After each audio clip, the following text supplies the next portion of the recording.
¿Qué es lo que buscamos? ¿Qué es lo que busca la mayoría de nosotros? ¿Qué es lo que cada uno de nosotros quiere? Sobre todo en este mundo de desasosiego, en el que todos procuran hallar cierto género de felicidad, alguna clase de paz, un refugio. Resulta sin duda importante averiguar, ¿no es así? ¿Qué es lo que intentamos buscar? ¿Qué es lo que intentamos buscar? ¿Qué es lo que tratamos de descubrir? Es probable que la mayoría de nosotros busque alguna especie de felicidad, alguna clase de paz. En un mundo sacudido por disturbios, guerras, contiendas, luchas, deseamos un refugio donde pueda haber algo de paz. Creo que eso es lo que casi todos deseamos. Pero aún así, seguimos yendo de un dirigente a otro, de una organización religiosa a otra, de un instructor a otro. Ahora bien, ¿andamos en busca de la felicidad? ¿O lo que buscamos es alguna clase de satisfacción, de la que esperamos derivar felicidad? Hay una diferencia, por cierto, entre felicidad y satisfacción. ¿Puedes buscar la felicidad? Tal vez puedes hallar satisfacción, pero ciertamente no puedes encontrar la felicidad. La felicidad, sin duda, es un derivado. Es un producto accesorio de alguna otra cosa. Antes, pues, de consagrar nuestra mente y corazón a algo que requiere gran dosis de seriedad, de atención, de pensamiento, de cuidado, debemos descubrir. ¿No es así? Descubrir qué es lo que buscamos, si es felicidad o satisfacción. Temo que la mayoría de nosotros busca satisfacción. Deseamos estar satisfechos. Deseamos hallar una sensación de plenitud final de nuestra búsqueda. Después de todo, si uno busca la paz, puede encontrarla muy fácilmente. Puede uno consagrarse ciegamente a alguna causa, a una idea, y hallar en ella un refugio, pero eso seguramente no resolverá el problema. El mero aislamiento en una idea que nos encierra no nos libra del conflicto. Debemos descubrir qué es lo que cada uno de nosotros quiere, tanto en lo íntimo como exteriormente. Si esto lo vemos claro, no necesitaremos ir a alguna parte, recurrir a ningún instructor, a ninguna iglesia, a ninguna organización. De modo que nuestra dificultad estriba en aclarar en nosotros mismos cuál es nuestra intención. ¿Puede haber claridad en nosotros? Y esa claridad nos viene indagando, tratando de averiguar lo que otros dicen, desde el más elevado instructor hasta el vulgar predicador de la iglesia a la vuelta de la esquina. Tenemos que recurrir a alguien para descubrirlo. Y sin embargo, eso es lo que hacemos, ¿no es así? Leemos innumerables libros, asistimos a muchas reuniones y discutimos. Ingresamos a diversas organizaciones, procurando con ello hallar un remedio al conflicto, a las miserias de nuestra vida. O, si no hacemos todo eso, creemos que hemos encontrado que determinada organización, determinado instructor, determinado libro nos satisface. En eso hemos hallado todo lo que deseamos y en eso permanecemos cristalizados y encerrados. Lo que buscamos a través de toda esta confusión ¿No es acaso algo permanente, algo duradero, algo que denominamos realidad? Dios, verdad o lo que les parezca mejor. El nombre importa poco. La palabra no es la cosa, ciertamente. No caigamos pues en la red de las palabras. Dejemos eso para los conferenciantes profesionales. Hay, por cierto, en la mayoría de nosotros una búsqueda de algo permanente. Buscamos algo a lo que podamos adherirnos, algo que nos dé confianza, una esperanza, un entusiasmo duradero, una constante certeza. Porque en nosotros mismos nos sentimos inseguros. No nos conocemos a nosotros mismos. Mucho sabemos en cuanto a hechos, lo que han dicho los libros, pero no lo sabemos por nosotros mismos. No tenemos una vivencia directa. ¿Y qué es lo que llamamos permanente? ¿Qué es? ¿Qué es lo que buscamos? ¿Y qué nos dará? ¿O qué esperamos? ¿Ha de darnos permanencia? ¿No buscamos felicidad, satisfacción, certeza duradera? Queremos algo que perdure eternamente, que nos satisfaga. Si nos despojamos de palabras y frases y vamos al fondo de las cosas, ¿eso es lo que queremos? Queremos placer permanente, perpetua satisfacción, y a ello le damos el nombre de verdad, Dios o lo que mejor les parezca. Y bien, queremos placer. Tal vez esta expresión sea muy cruda, pero ¿es eso realmente lo que queremos? Conocimientos que nos den placer, experiencia, que nos dé placer, una satisfacción que no se marchite el día de mañana. Y habiendo experimentado diversas satisfacciones, todas ellas se han desvanecido, y ahora esperamos encontrar una satisfacción permanente en la realidad, en Dios. Eso, por cierto, es lo que todos buscamos. Los inteligentes y los necios, el teórico y el hombre práctico que lucha por algo. Pero ¿existe satisfacción permanente? ¿Existe algo que haya de perdurar? Ahora bien, si buscas satisfacción permanente y lo llamas Dios, o la verdad, o lo que te parezca mejor, el nombre no interesa. Debes, por cierto, comprender aquello que buscas. ¿No es así? Cuando dices busco felicidad permanente, Dios, la verdad o lo que sea, ¿no es preciso también que comprendas al que busca, al buscador, al investigador?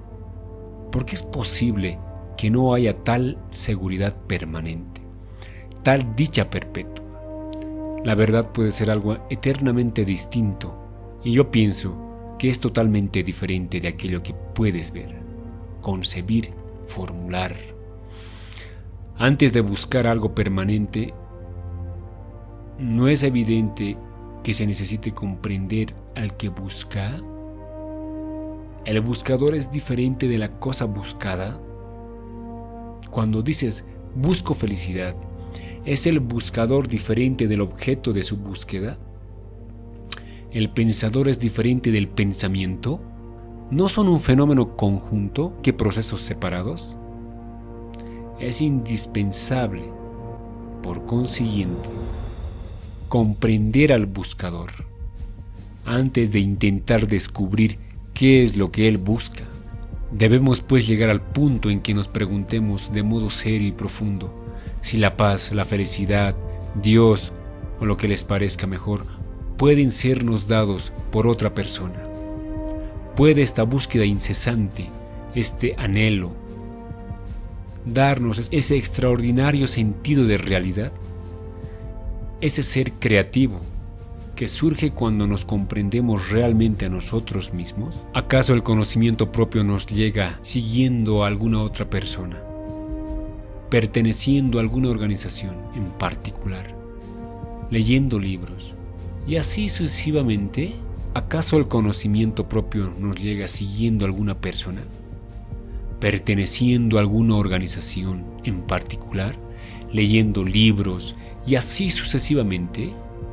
Después de todo, ese es el principal problema, que mientras yo no me comprenda a mí mismo, no tengo base alguna para el pensamiento y toda mi búsqueda será en vano. Puedo escapar hacia cosas ilusorias, puedo huir de la contienda, del esfuerzo, de la lucha, puedo adorar a otro, puedo buscar mi salvación a través de otra persona. Pero mientras yo no me conozca a mí mismo, mientras no me dé cuenta del proceso total de mí mismo, no tengo base alguna para el pensamiento, para el afecto, para la acción. Pero eso es lo último que deseamos, conocernos a nosotros mismos. Esa, por cierto, es la única base sobre la cual podemos construir algo. Pero antes de que podamos hacerlo, antes de que podamos transformarnos, antes de que podamos condenar o destruir, es preciso que sepamos lo que somos. Continuar buscando, cambiando de instructores religiosos, de guías espirituales, practicando el yoga, ejercicios respiratorios, cumpliendo ritos, siguiendo a maestros y demás cosas por el estilo, es totalmente inútil. Ello carece de sentido. Aunque aquellos mismos a quienes seguimos nos digan: estúdiense a ustedes mismos, conózcanse a ustedes mismos. Porque lo que nosotros somos, el mundo es. Si somos mezquinos, celosos, vanos, codiciosos, eso es lo que creamos en torno nuestro. Esa es la sociedad en que vivimos. Parece que antes de emprender un viaje para hallar la realidad, para encontrar a Dios, antes de que podamos actuar, antes de que podamos tener relación alguna unos con otros. Y eso es la sociedad. Es esencial que empecemos por comprendernos a nosotros mismos, en primer término. Y yo considero persona seria a aquella a quien eso le interesa completamente, ante todo, y no cómo llegar a determinada meta.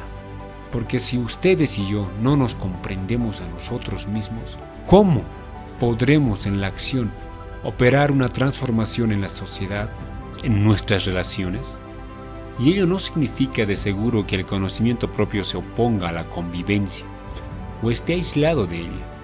No significa evidentemente acentuar lo individual, el yo, o como opuesto a la masa, como opuesto a los demás. Ahora bien, si ustedes no se conocen a sí mismos, si no conocen su propia manera de pensar, sin conocernos a nosotros mismos, sin conocer nuestra propia manera de pensar y por qué pensamos ciertas cosas, sin conocer el trasfondo de nuestro condicionamiento, ni por qué tenemos ciertas creencias en materia de arte y de religión, acerca de nuestro país y nuestros vecinos, acerca de nosotros mismos. ¿Cómo podemos pensar verdaderamente sobre cosa alguna? Si no conocemos nuestro trasfondo, si no conocemos la substancia ni el origen de nuestro pensamiento, nuestra búsqueda resulta del todo vana. Tampoco tiene sentido alguno el que seas americano o hindú o que nuestra religión sea una u otra. Antes de que podamos descubrir cuál es el propósito final de la vida, ¿qué significa todo esto? Las guerras, los antagonismos nacionales, los conflictos, debemos ciertamente empezar por nosotros mismos. Ello suena tan sencillo, pero es extremadamente difícil para seguirse a uno mismo. Para ver cómo opera el propio pensamiento hay que estar extraordinariamente alerta. Así, a medida que uno empieza a estar cada vez más alerta ante los enredos del propio pensar, ante las propias respuestas y los propios sentimientos, empieza uno a ser más consciente, no solo de sí mismo, sino de las personas con las que está en relación. Conocerse a sí mismo es estudiarse en la acción, en la convivencia, mas la dificultad está en que somos muy impacientes. Queremos seguir adelante, queremos alcanzar una meta, y a causa de ello no tenemos tiempo ni ocasión de brindarnos a nosotros mismos una oportunidad de estudiar, de observar, o nos hemos comprometido en diversas actividades, ganarnos el sustento, criar a los niños, o hemos asumido ciertas responsabilidades en diversas organizaciones. Tanto nos hemos comprometido de distintas maneras que casi no tenemos tiempo para reflexionar sobre nosotros mismos, para observar, para estudiar. De tal modo, la responsabilidad de la reacción depende en realidad de uno mismo, no de los demás. Y el seguir como se hace en el mundo entero, a los guías espirituales y sus sistemas, el leer los últimos libros sobre esto, sobre aquello, etc., parece de una total vacuidad, absolutamente vano. Puedes en efecto recorrer la tierra entera, pero tendrán que volver a ustedes mismos. Y como casi todos somos totalmente inconscientes de nosotros mismos, es en extremo difícil empezar a ver claramente el proceso de nuestro pensar, sentir y actuar. Cuanto más nos conocemos a nosotros mismos, más claridad existe. El conocimiento propio no tiene fin, no alcanzarás una realización, no llegas a una conclusión, es un río sin fin. Y, a medida que se lo estudia, que en él se ahonda de más en más, encuentras la paz. Solo cuando la mente está tranquila, mediante el conocimiento propio, no mediante una autodisciplina impuesta, solo entonces en esa quietud, en ese silencio, puede advenir la realidad. Es solo entonces cuando puede existir acción creadora. Y a mí me parece que sin esa comprensión, sin esa experiencia, el mero hecho de leer libros, de asistir a conferencias, de hacer propaganda, es de todo infantil, es simplemente una actividad carente de significado. Pero si uno logra comprenderse a sí mismo y con ello producir esa vivencia de algo que no es de la mente, entonces tal vez puede haber una transformación inmediata en la convivencia alrededor nuestro y, por lo tanto, en el mundo en que vivimos.